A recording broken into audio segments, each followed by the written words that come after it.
ಶ್ರೀರಾಮಸೇನ ಚಿಕ್ಕೋಡಿ ತಾಲೂಕು ಚಿಕ್ಕೋಡಿ ಲೋಕಸಭೆ ಚುನಾವಣೆಯ ಮತ ಎಣಿಕೆಯ ಸಂದರ್ಭದಲ್ಲಿ ಕಾಂಗ್ರೆಸ್ ಪಕ್ಷದ ಅಭ್ಯರ್ಥಿ ಗೆಲುವು ಸಾಧಿಸಿದ ಸಂದರ್ಭದಲ್ಲಿ ಚಿಕ್ಕೋಡಿಯಲ್ಲಿ ಕೆಲವು ಜನ ದೇಶದ್ರೋಹಿಗಳು ಪಾಕಿಸ್ತಾನ ಜಿಂದಾಬಾದ್ ಹಾಗೂ ಪ್ರಧಾನಮಂತ್ರಿ ಮಾನ್ಯ ಶ್ರೀ ನರೇಂದ್ರ ಮೋದಿ ಅವರನ್ನು ಹೀಯಾಳಿಸಿ ಘೋಷಣೆ ಕೂಗಿದ್ದಾರೆ.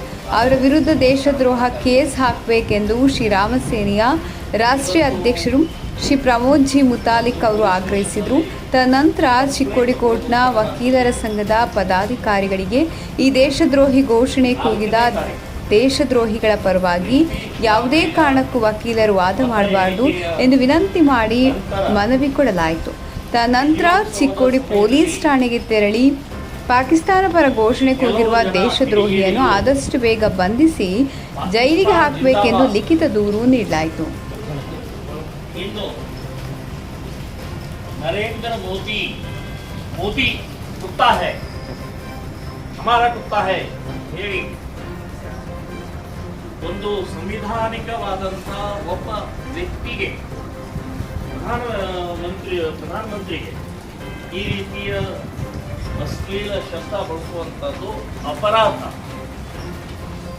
ಇನ್ನು ದೇಶದ್ರೋಹಿ ಪಾಕಿಸ್ತಾನ ಜಿಂದಾಬಾದ್ ಅಂತನ್ನುವಂಥದ್ದು ಕೂಡ ದೇಶದ್ರೋಹಿಯ ಒಂದು ಕೃತ್ಯ. ಇದು ಈಗ ಪೊಲೀಸ್ ಸ್ಟೇಷನ್ನಲ್ಲಿ ಏನಾಗಿದೆ ಅಂತಂದ್ರೆ ಒಬ್ಬನ್ನ ಬಂಧನ ಮಾಡಿದ್ದಾರೆ. ಯಾರು ಕುತ್ತಾ ಹೈ ಅಂತ ಹೇಳಿದಂಥ ವ್ಯಕ್ತಿನ ಜಮೀರ್ ನಾಯಕ್ವಾಡಿ ಅಂತನ್ನುವಂಥ ಒಬ್ಬ ಮುಸ್ಲಿಂ ಕಿಡಿಗೇಡಿಯಿಂದ ಬಂಧನ ಮಾಡಿದ್ದಾರೆ. ಆದರೆ ಪಾಕಿಸ್ತಾನ್ ಜಿಂದಾಬಾದ್ ಅಂತ ಹೇಳಿದಂಥ ವ್ಯಕ್ತಿ ಇನ್ನುವರೆಗೆ ಬಂಧನ ಮಾಡಿಲ್ಲ. ಹಾಗಾಗಿ ಇವತ್ತು ಪೊಲೀಸ್ ಸ್ಟೇಷನ್ದಲ್ಲಿ ನಾನೊಂದು ಕಂಪ್ಲೇಂಟ್ ಕೊಟ್ಟಿದ್ದೀನಿ.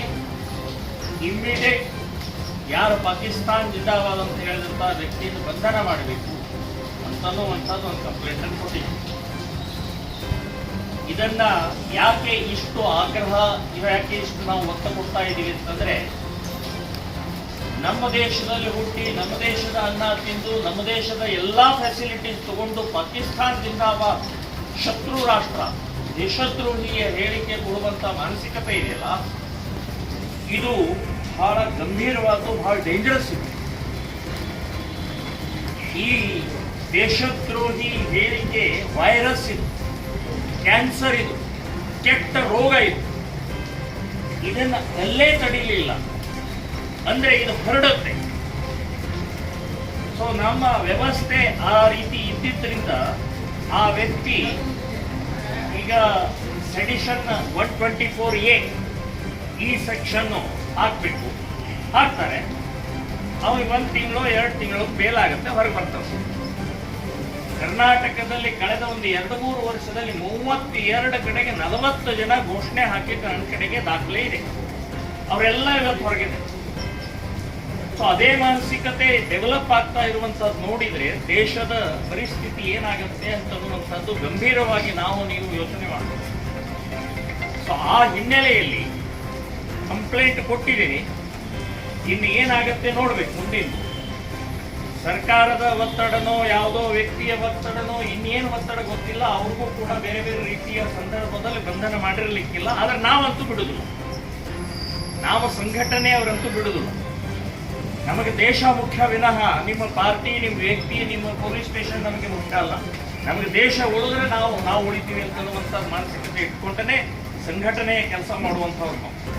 ಸೊ ಹಾಗಾಗಿ ವಕೀಲರ ತಮ್ಮ ಈ ಸಂಘದ ಅಧ್ಯಕ್ಷರಿಗೂ ಕೂಡ ಒಂದು ವಿನಂತಿಯನ್ನು ನಾನು ಮಾಡ್ತಾ ಇದ್ದೀನಿ. ಸೆಕ್ರೆಟರಿ ಅವರಿದ್ದಾರೆ, ಉಪಾಧ್ಯಕ್ಷರಿದ್ದಾರೆ, ಅಧ್ಯಕ್ಷರಿಗೆ ಅನುಪಸ್ಥಿತಿಯಲ್ಲಿ ಅವರಿಬ್ಬರಿಗೆ ನಾನು ಒಂದು ಮನವಿಯನ್ನು ಕೊಡ್ತಾ ಇದ್ದೀನಿ. ಏನು ಅಂತಂದ್ರೆ, ಯಾರು ಈ ದೇಶದ್ರೋಹಿಯ ಹೇಳಿಕೆಯನ್ನ ಮತ್ತು ಪ್ರಧಾನಮಂತ್ರಿಯನ್ನ ಅತ್ಯಂತ ಅವಹೇಳನಕಾರಿ ಬೈದಿದ್ದಾರೆ, ಅವರ ಪರವಾಗಿ ಯಾರೂ ವಕಾಲತ್ತು ಹಾಕಬಾರದು ಅಂತನ್ನುವಂತ ನಮ್ಮಲ್ಲಿ ಕಳಕಳಿಯ ವಿನಂತಿಯನ್ನು ನಾವು ಮಾಡ್ಕೊಳ್ತಾ ಇದ್ದೀವಿ. ಸೊ ಏನಾಗುತ್ತೆ, ಯಾವುದೋ ಒಂದು ಸಂದರ್ಭದಲ್ಲಿ ಇದು ವೃತ್ತಿ ನಮ್ದು ಅಂತನ್ನುವಂಥದ್ದು ಬರುತ್ತೆ. ದಯವಿಟ್ಟು ವೃತ್ತಿ ಮೀರಿ ಒಂದಿದೆ, ಅದು ದೇಶ, ಅದು ನಮ್ಮ ಧರ್ಮ, ಅದು ನಮ್ಮ ಮಣ್ಣಿನ ಉಳಿವಿಕೆ ಅಂತನ್ನುವಂಥದ್ದು ನಾವು ಯೋಚನೆ ಮಾಡಬೇಕಾಗಿದೆ. ಸೊ ಹಾಗಾಗಿ ನಾವು ಶ್ರೀರಾಮ್ ಸೇನೆ ಸಂಘಟನೆಯಿಂದ ಒಂದು ಮನವಿಯನ್ನ, ಯಾರು ಇಬ್ಬರು ವ್ಯಕ್ತಿಯ ವಿರುದ್ಧ ಇದು ಪರವಾಗಿ ವಕಾಲತ್ತು ಹಾಕಬಾರದು ಅಂತನ್ನುವಂಥ ಒಂದು ರಿಕ್ವೆಸ್ಟದ ಮನವಿಯನ್ನು ನಾನು ಕೊಡ್ತಾ ಇದ್ದೀನಿ. ಸೊ ಒಂದು ನಿರ್ಣಯವನ್ನು ಪಾಸ್ ಮಾಡಬೇಕು ವಕೀಲರ ಸಂಘದಲ್ಲಿ ಅಂತನ್ನುವಂಥದ್ದು ಕೂಡ ನಾನು ಆಗ್ರಹವನ್ನು ಮಾಡ್ತಾ ಇದ್ದೀನಿ. ಈಗ ಸೆಕ್ರೆಟರಿ ಅವರಿಗೆ ನಾನು ಉಪಾಧ್ಯಕ್ಷರಿಗೆ